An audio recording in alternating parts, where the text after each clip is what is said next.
오늘의 육아 헤드라인입니다. 교육부는 지난해 초중고학생 1인당 사교육비가 월 27만 1,000원으로 전년보다 5.9% 증가한 것으로 조사됐다고 밝혔습니다. 육아정책연구소에 따르면 초등학교 3학년 이하 어린이들이 스마트폰과 TV 등을 사용하는 시간이 하루 3시간에 달하는 것으로 나타났습니다. 정부가 매년 4월 발생하는 건강보험료 연말정산 부담을 줄이기 위해 인상분 5회 분할 납부를 의무화하기로 했습니다. 이상 오늘의 육아 헤드라인이었습니다. 최근 미국 콜로라도 주립대학교 볼더 캠퍼스 연구진은 취학 전 어린이가 취침 전 1시간 동안 밝은 빛에 노출되면 수면 촉진 호르몬인 멜라토닌의 생산이 완전히 중단되고 불을 끈 후 적어도 50분 동안은 그 상태가 유지된다는 연구 결과를 발표했습니다. 밤사이 빛 노출이 어린아이들의 호르몬에 영향을 줄 수 있는 만큼 각별히 주의하셔야겠습니다. 육아 포커스 첫 소식부터 함께 하시죠.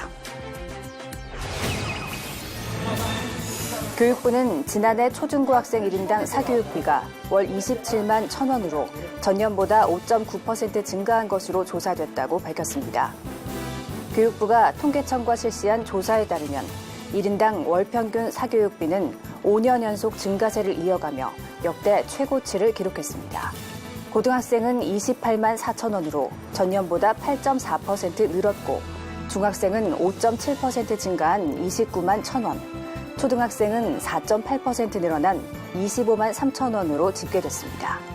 사교육 참여율은 전년보다 2.7%포인트 상승한 70.5%로 6년 만에 70%대로 올라섰습니다.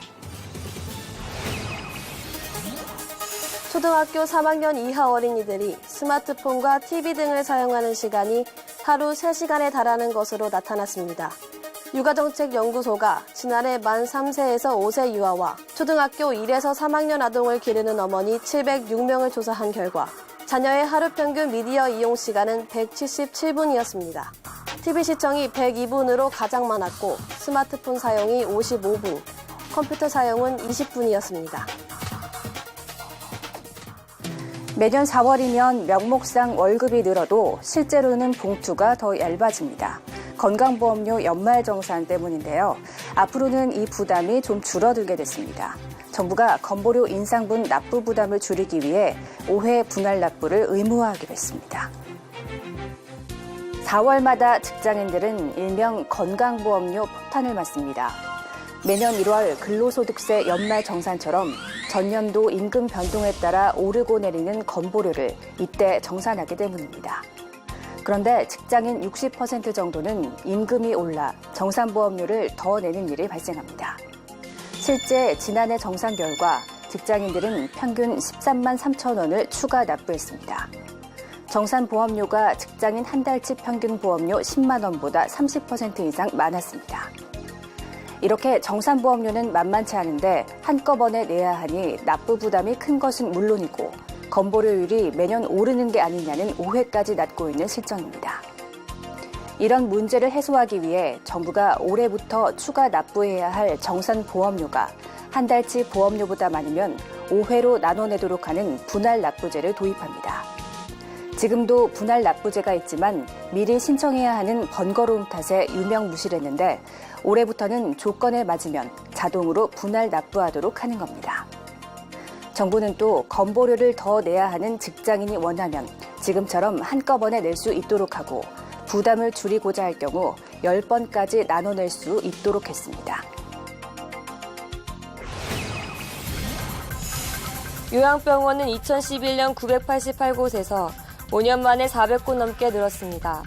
같은 기간 3배 병상이 넘는 대형 요양병원도 4배 가까이 증가했습니다.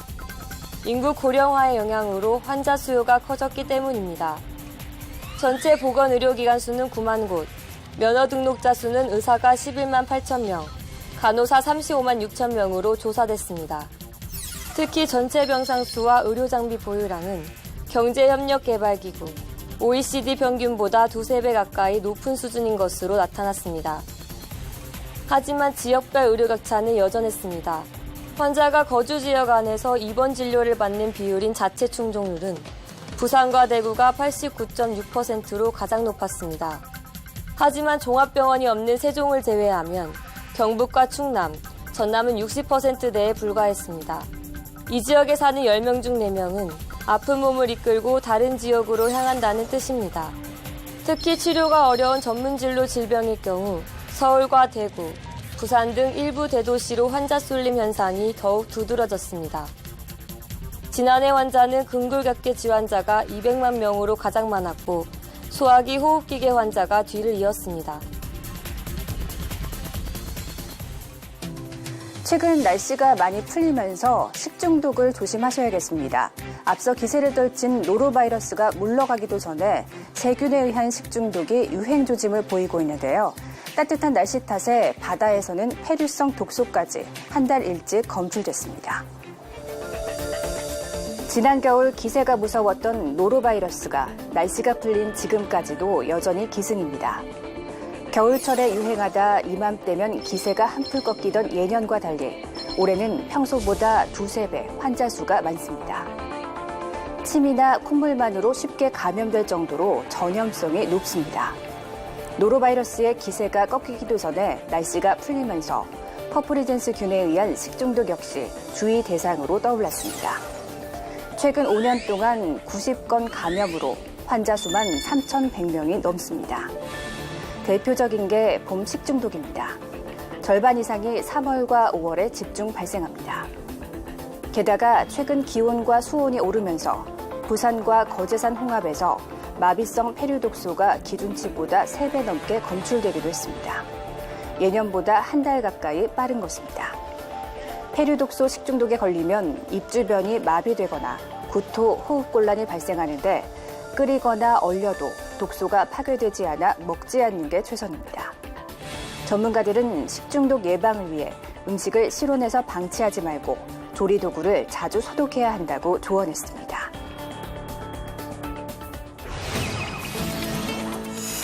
올해 중학교 1학년들을 시작으로 내년에는 초등학교 5, 6학년부터 소프트웨어 코딩 교육이 의무화됩니다.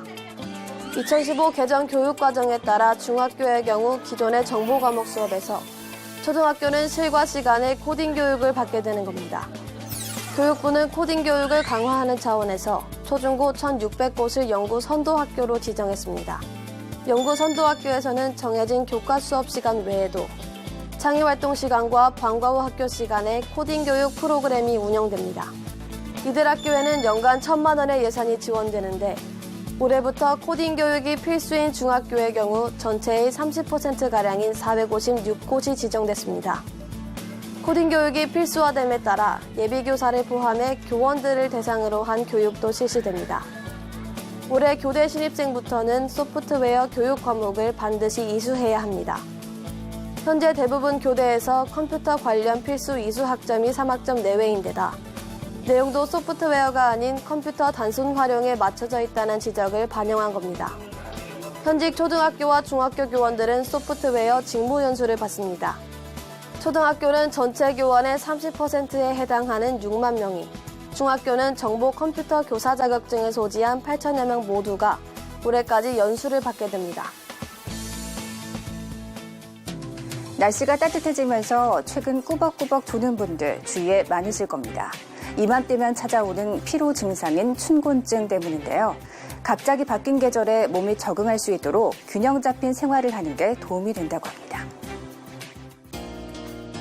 요즘 들어 이유 없이 계속 졸음을 느끼는 사람이 늘고 있습니다. 겨우내 줄었던 우리 몸의 활동이 최근 활발해지면서 나타나는 춘곤증 때문입니다. 이게 날이 풀려서 그런지 모르겠는데 자도 계속 잠이 오고 사실 아침에 일어나는 것도 너무 힘들어가지고. 이 같은 졸음 폭탄은 평소 생활이 불규칙적이던 사람에게 더 심하게 찾아옵니다. 춘곤증이라는 현상은 계절의 변화에 따른 적응, 그게 잘 안 돼서 생기는 걸로 보고 있습니다. 평소에 불규칙한 생활이나 수면이 모자라는 분 등 평소 본인 조절이 안 되는 분들이 춘곤증을 경험할 확률이 더 높겠습니다. 수면 시간부터 식단까지 일정하게 균형을 맞추는 게 우선이라는 얘기인데 그런데도 나아지지 않는다면 30분 내로 낮잠을 자거나 틈틈이 운동하는 것도 방법입니다. 신체 활동이나 운동을 하게 되면 우리 몸의 혈액순환이라든가 조절 능력이 향상이 됩니다. 카페인으로 해결하시는 분들이 있는데 여러 잔을 드시게 되는 경우에는 오히려 피로감을 유발할 수 있습니다. 또 사무실 밖을 나와 산책을 하면 눈과 머리에 쏟았던 에너지를 덜어줄 수 있어 피로 해소에 도움이 됩니다. 제주에 사는 43살 김혜영 씨는 지난 1월 자동차로 아이를 어린이집에 데려다주고 출근하다 사고가 났습니다. 갑작스레 차선 변경을 하는 옆차를 피하려다 도로 표지대를 들이받은 것입니다. 이 사고로 목과 어깨를 다쳐 한 달간 병원 신세를 져야 했지만 출퇴근재해로 인정받아 산재 보상으로 휴업급여까지 받았습니다. 일단은 이제 일을 못하니까 사실은 눈치도 좀 보이고 그런 상황인데 그게 많이 도움이 됐어요. 그 부분만큼 제하고 급여가 나오니까 일단 회사에서도 부담이 덜 됐고요. 정부는 올해부터 김 씨처럼 자녀를 통원시키거나 마트에 들르기 위해 출퇴근 경로를 벗어났다 일어난 사고도 산재로 인정하고 있습니다. 병원 진료나 선거권 행사, 직무훈련 등도 포함됩니다. 2월 기준으로 접수된 출퇴근 재해 신청 건수는 1,005건. 이 가운데 절반이 넘는 541건이 승인을 받았습니다. 검토 중인 건도 349건에 달해 승인 건수는 더 늘어날 것으로 보입니다. 자동차 사고가 32%, 걷거나 대중교통을 이용하다 사고가 난 경우가 68%를 차지했습니다. 자동차 사고는 과실 100% 사고여도 보상을 받을 수 있고 장애가 남거나 운전자가 사망하는 큰 사고의 경우 자동차 보험보다 유리합니다. 산재 신청은 사업주의 별도 날인 없이도 가능하며 신청부터 승인까지는 평균 22일이 걸린 것으로 나타났습니다. 회사원 26살 김모 씨는 지난해 안과 검진을 받다가 우연히 녹내장을 발견했습니다.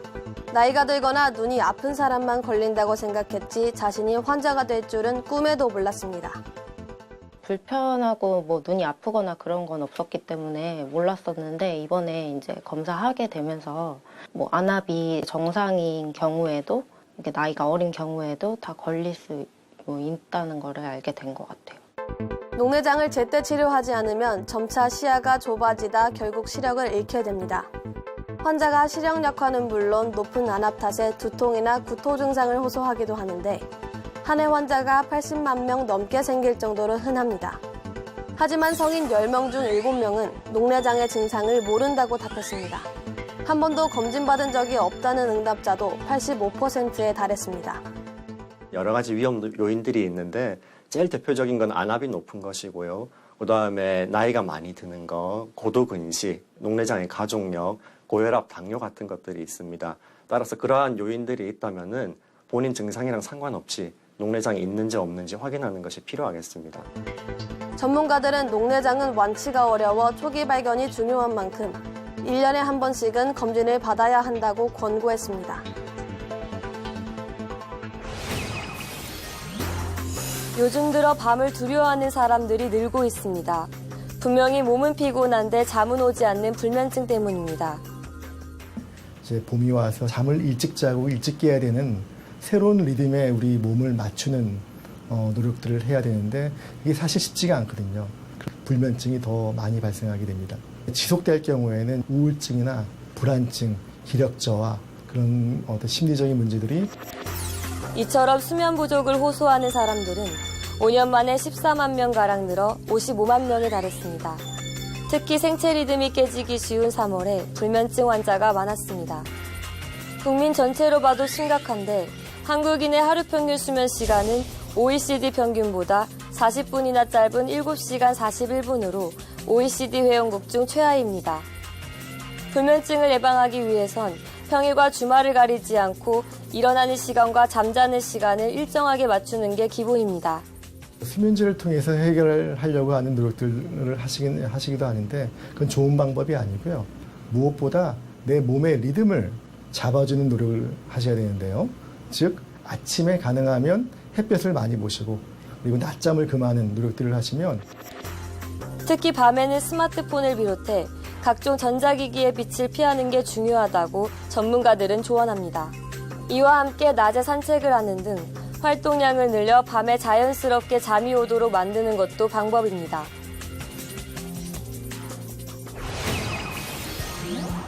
주춤하던 미세먼지가 다시 기승을 부리고 있습니다. 미세먼지를 막기 위해 마스크를 쓴 사람들이 많지만 눈은 여전히 무방비 상태입니다. 환절기라 가뜩이나 건조한데 미세먼지까지 눈을 자극하니 안구 건조증이 오기 십상입니다. 특히 눈이 예민한 사람들은 심하면 알레르기성 결막염까지 겪게 됩니다. 미세먼지 속에 들어있는 화학물질이나 조성 때문에 뇌에게 구성 성분의 변화가 오고 염증이 동반되기 때문에 건조증 환자가 많이 늘 수가 있고 심한 경우에는 알러지 환자가 늘 수가 있습니다. 지난해 알레르기성 결막염으로 병원을 찾은 사람들은 1월과 2월에 비해 미세먼지와 황사가 겹치는 3월에 급증했고 안구 건조증도 마찬가지였습니다. 예방을 위해선 미세먼지가 많은 날은 렌즈보다는 안경을 쓰는 게 도움이 됩니다. 또 인공 눈물로 눈을 씻어주거나 심할 경우 안과를 방문해 치료 물질을 처방받는 게 좋습니다. 외부 활동 자제해 주시고 집으로 돌아오시면 꼭 손 깨끗하게 씻어주시고 세안해 주시고 원인 물질을 제거하는 것도 중요하기 때문에 인공 눈물 같은 것으로 좀 씻어주는 것도 도움이 되고 안과에 가서 이제 약물 치료를 또 평소 스마트폰이나 컴퓨터를 오래 사용하는 사람들은 눈물이 마르기 쉽기 때문에 눈을 자주 깜빡여줄 것을 전문가들은 당부했습니다. 지난 3월 16일 NIB 남인천 방송이 개국 24주년을 맞아 이웃사랑 성품 후원 행사를 진행했습니다. 인천광역시 남구와 연수구 등 지역의 어려운 이웃과 사회복지기관의 사랑의 물품을 지원하는 행사인데 올해는 라면 3,500상자를 전달했습니다. 자사는 이웃사랑 성품 후원 행사 취지에 공감해 함께했습니다.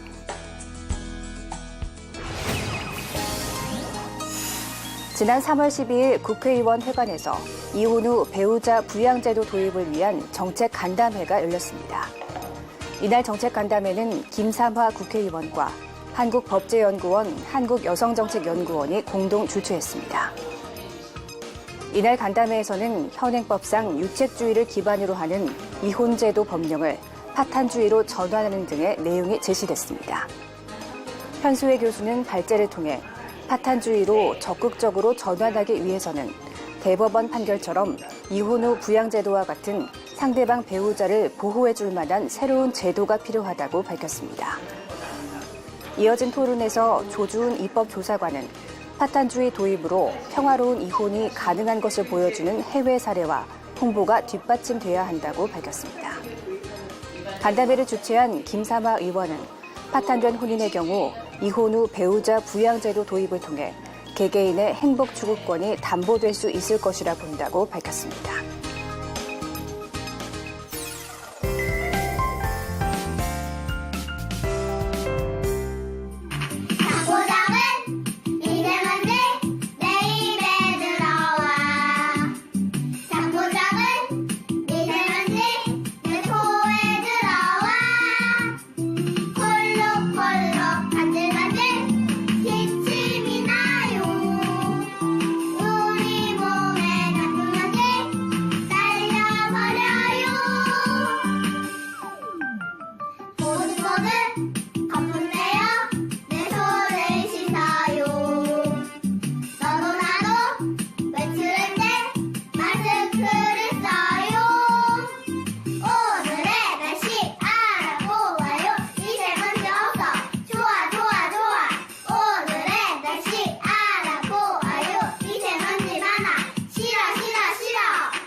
작년 만 13세 미만 자녀 1인당 월 12만 원씩 지원됐던 저소득 한부모 가족 양육 지원이 올해부터 만 14세 미만 자녀 1인당 월 13만 원으로 올랐습니다.